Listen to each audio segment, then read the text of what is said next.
des effets indésirables du cancer. Cette présentation se fera en 2 volets.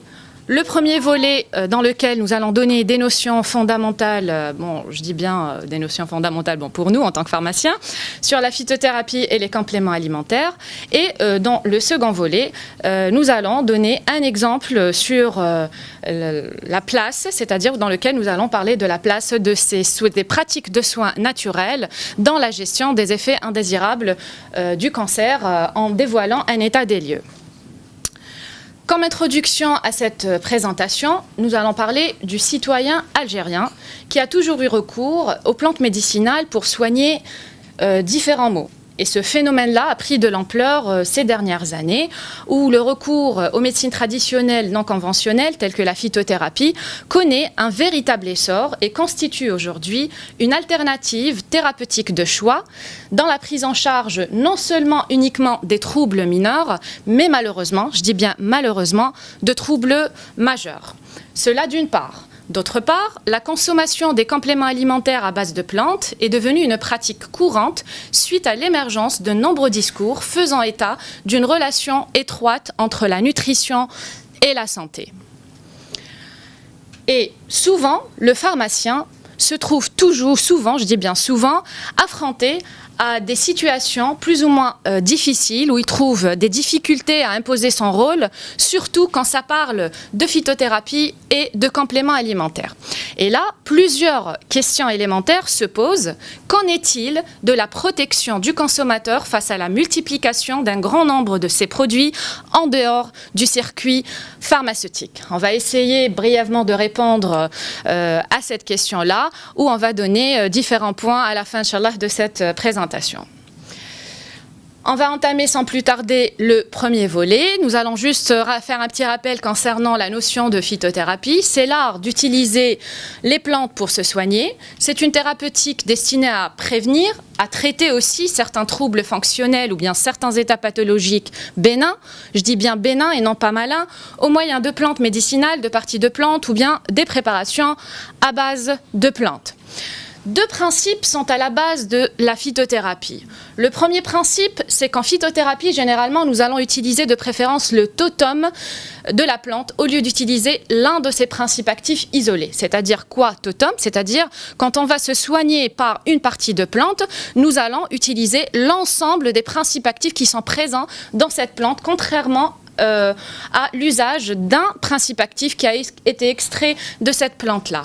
Le deuxième principe, c'est d'induire un traitement réactionnel. C'est quoi induire un traitement réactionnel? C'est qu'on ne va rien changer à l'organisme, mais en quelque sorte, nous allons essayer de stimuler tout ce qui est réaction normale de défense, ce qui va permettre un état de retour en bonne santé. On donnera par la suite quelques exemples.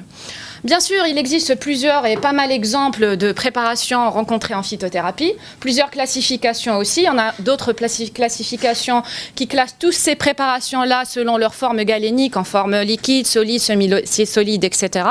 Mais ici, nous avons préféré de les classer en 2 groupes, tout ce qui est préparation industrielle et tout ce qui est préparation domestique. Donc quelques exemples de préparation industrielle. Nous avons ici les poudres des plantes qui vont être utilisées soit telles quelles ou bien ils vont servir de matière première pour la fabrication de tout ce qui est comprimé, gélules à forme destinée pour les soins ou bien carrément en tant que complément alimentaire, phytomédicaments, etc. Des suspensions intégrales de plantes fraîches qui sont considérées comme étant des extraits très concentrés en totum, des huiles essentielles, des alcoolatures ainsi que des alcoolats. Parmi les préparations domestiques qui font, je dis bien ravage, c'est bien les tisanes. Bon, mais malheureusement, je m'arrête juste un peu sur ce point-là. Malheureusement, généralement, chez la population, quand on dit tisane, déjà même quand il va acheter la tisane, pour lui, tisane. Pour eux, tout ce qui est l'huisa, c'est tisane. Ça d'une part. D'autre part, le mode de préparation de ces tisanes-là, bien sûr, pour avoir un bon effet, on doit bien suivre les règles de préparation. Donc, il existe différentes formes d'obtention des tisanes, comme infusion, décoction, percolation, digestion et macération. Je vous donne un simple exemple. Généralement, pour utiliser une tisane pour avoir un effet antiseptique, de préférence, on peut aller d'une partie de plante jusqu'à 4 à 5, mais de préférence, nous allons essayer de choisir des parties de plantes qui possèdent plus ou moins la même indication thérapeutique majeure, c'est-à-dire par exemple l'effet antiseptique. Je vais donner juste un exemple comme ça. En général, par exemple, on va utiliser une tisane dans laquelle nous allons mettre de la cannelle, du clou de girofle, de l'anis, du fenouil par exemple, et des feuilles de verveine, ainsi de la camomille. Bon, ce n'est pas une recette, ça c'est juste à titre d'exemple. Alors, les gens, comment ils vont préparer cette tisane? Bon, certains vont vous dire, je vais prendre une casserole, faire bouillir de l'eau et mettre le tout. D'autres, ils vont dire, non, je vais faire bouillir de l'eau, par la suite, je vais jeter et fermer. Alors que non.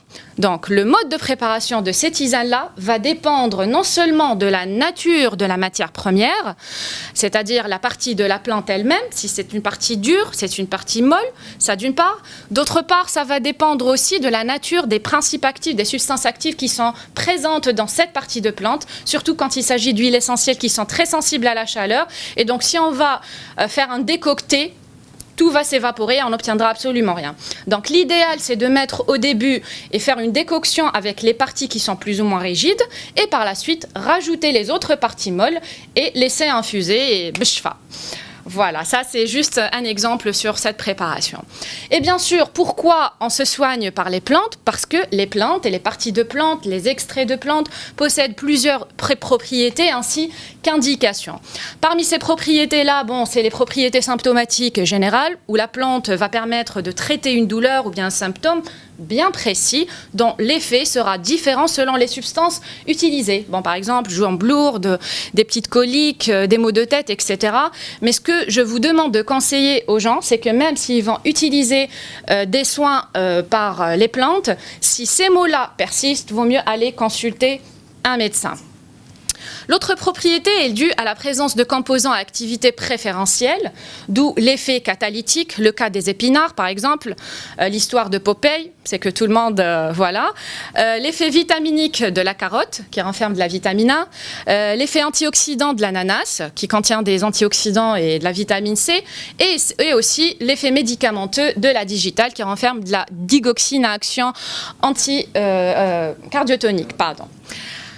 L'autre propriété, c'est le drainage. C'est que le drainage, vous devez savoir que ce drainage-là ne constitue pas le traitement, mais il le prépare et le conclut.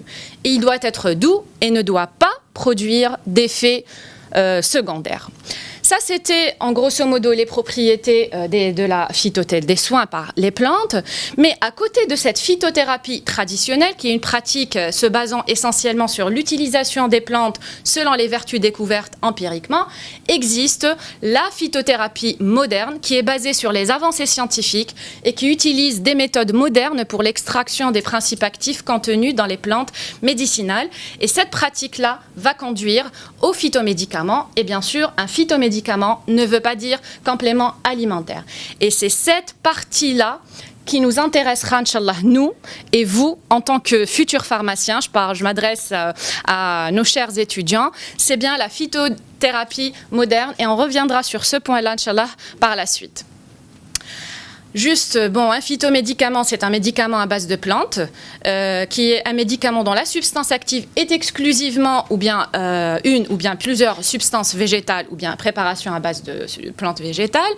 Par contre, un complément alimentaire, c'est des sources concentrées de nutriments ou bien d'autres substances disposant d'un effet nutritionnel ou bien d'un effet physiologique seul ou combiné. Dans cette présentation, je me base beaucoup plus sur les compléments alimentaires d'origine végétale, pour ne pas, parce que le domaine et le monde des compléments alimentaires est assez vaste et large. Et ils ont pour fonction principale de compléter un régime alimentaire normal et malheureusement, je dis bien malheureusement, ces compléments alimentaires sont vendus sans ordonnance. On espère des jours meilleurs. Bien sûr, naturel ne veut pas dire anodin.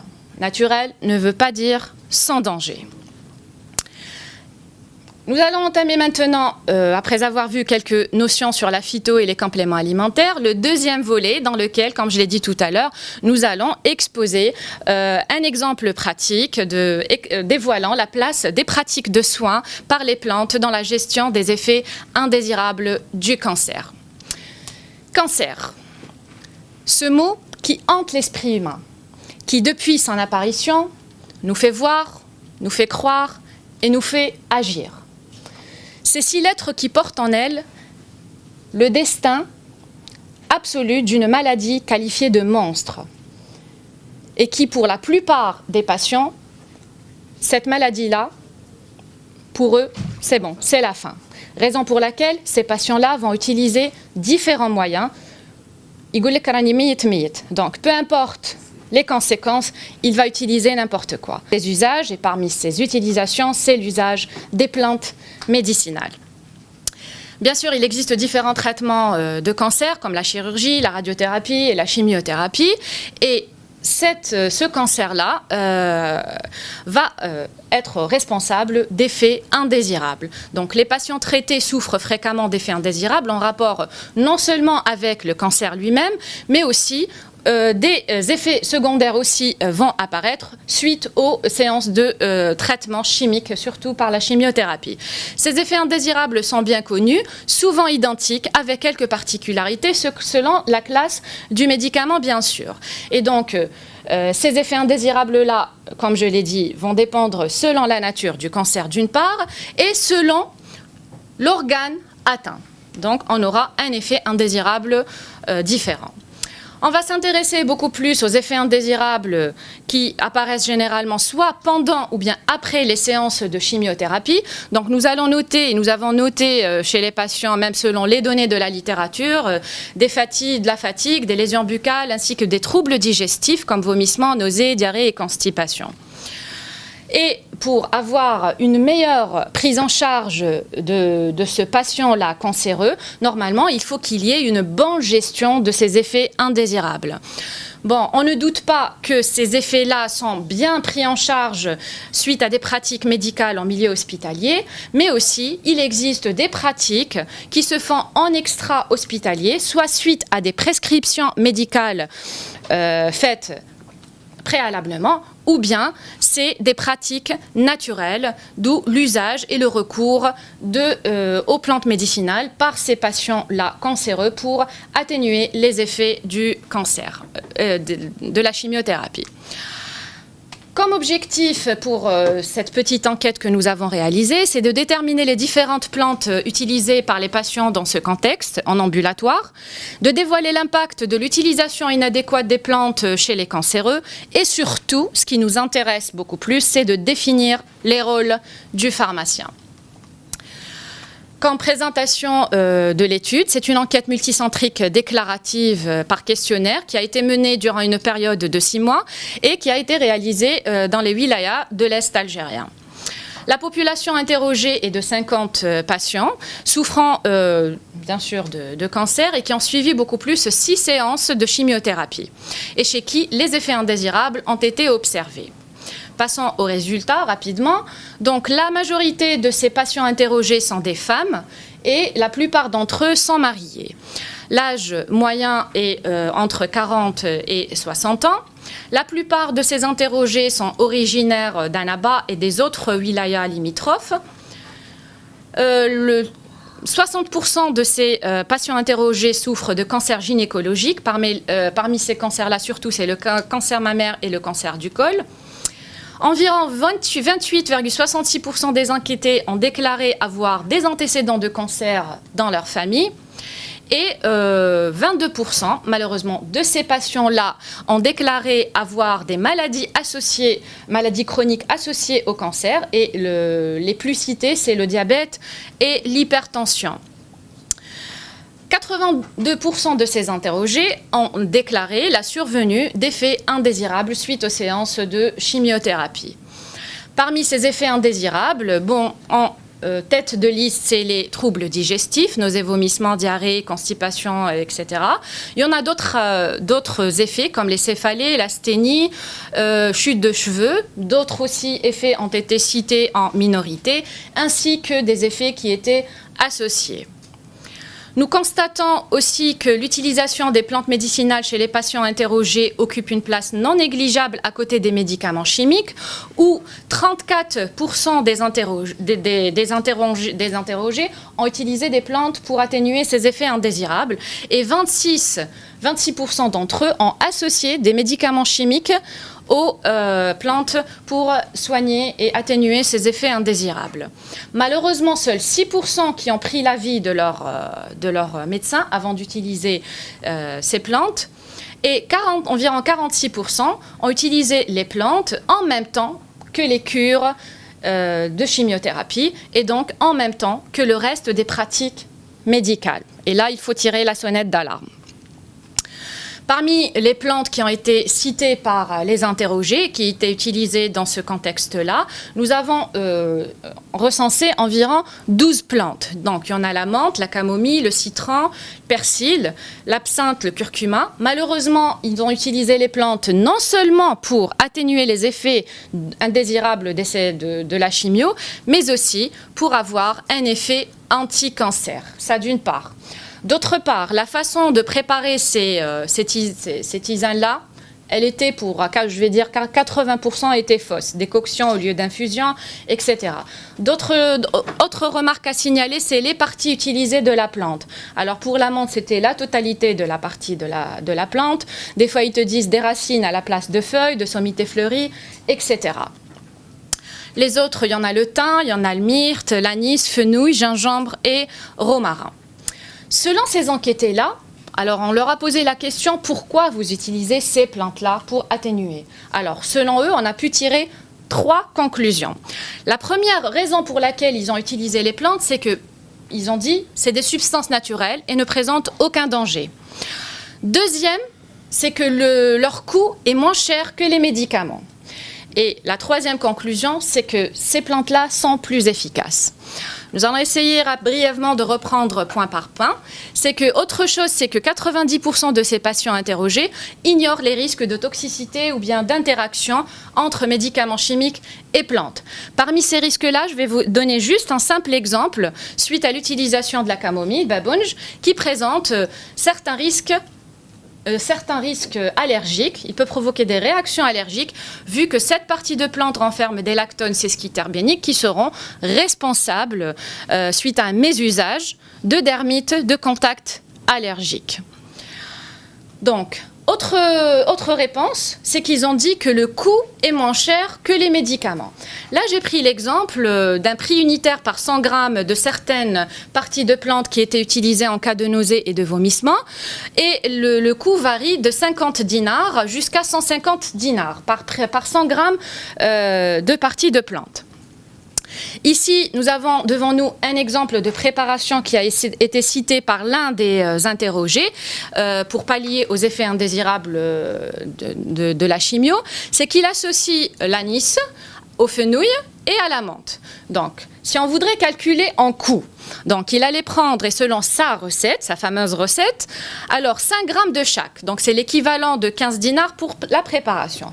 Selon ce patient-là, donc il va prendre 5 préparations par jour pendant 20 jours renouvelables. Pharmacien, médecin, toute option. Et donc, le prix de cette cure, en quelque sorte, pseudo-cure, est de 1500 dinars. Donc, à votre avis, je vous laisse le soin d'analyser et de déduire la réponse. Est-ce que c'est moins cher qu'un complément ou bien c'est moins cher qu'un médicament? Avec tous les risques engendrés. Voilà.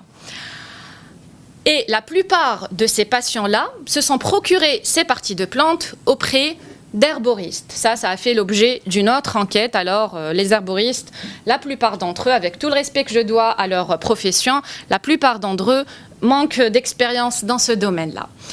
Autre chose, c'est qu'ils ont déclaré que ces plantes-là, ou bien ces substances naturelles, sont plus efficaces. Plus efficaces comment? On se pose la question comment ils ont pu déduire que c'est plus efficace, surtout que pour la plupart d'entre eux utilisent des modes de préparation et des fréquences d'utilisation non adéquate. La source d'information de la plupart d'usage de ces plantes-là était beaucoup plus l'Internet et les médias, la famille, d'autres patients, et seuls 11% étaient informés par les professionnels de la santé et leurs médecins. Environ 65-66% ont déclaré leur satisfaction suite à l'utilisation des plantes. Mais ici, je voudrais m'arrêter sur ce point-là. Comme je l'ai dit avant, ils sont satisfaits, mais comment? En même temps, ils suivent leur cure de chimio. En même temps, la plupart d'entre eux utilisent d'autres médicaments pour atténuer ces effets. Et en même temps, ils prennent les plantes. Donc, kain li yemna, kain li day marabbi. Donc, on ne sait pas exactement. Donc, pour avoir un patient